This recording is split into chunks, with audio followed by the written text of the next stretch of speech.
নমস্কার। আজকের নিবেদন রবীন্দ্রনাথের কথা ও কাহিনী কাব্যগ্রন্থের অবলম্বনে রচিত কবিতা নগরলক্ষ্মী।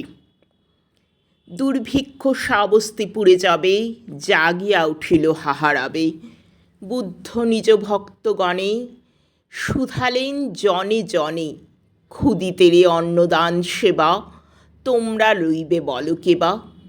শুনি রত্নাকর শেঠ করিয়া রহিল মাথা হেঁট, কহিল সে করজোড়ে ক্ষুধার্থ বিশাল পুরী।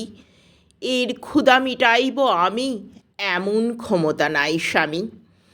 কহিল সামন্ত জয়সেন যে আদেশ প্রভু করিছেন, তাহা লইতাম শিরে। যদি মোর বুক চিরে রক্ত দিলে হতো কোনো কাজ, মোর ঘরে অন্য কোথা আজ। নিঃশ্বাসিয়া কহে ধর্মপাল, কি কব এমন দগ্ধ ভাল।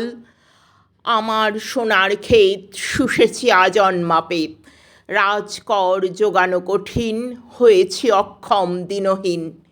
রহে সবে মুখোমুখি চাহি, কাহারও কিছু উত্তর নাহি। নির্বাক সে সভাঘরে ব্যথিত নগরী পড়ে, বুদ্ধের করুণ আখি দুটি সন্ধ্যা তারা সমরাহে ফুটি।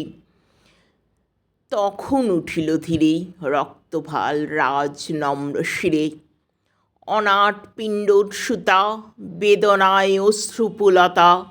বুদ্ধের চরণ লুয়ে মধুকণ্ঠে কহিল বিনয়ে, ভিক্ষুণীর অধম সুপ্রিয়া তব আজ্ঞা রহিল বহিয়া।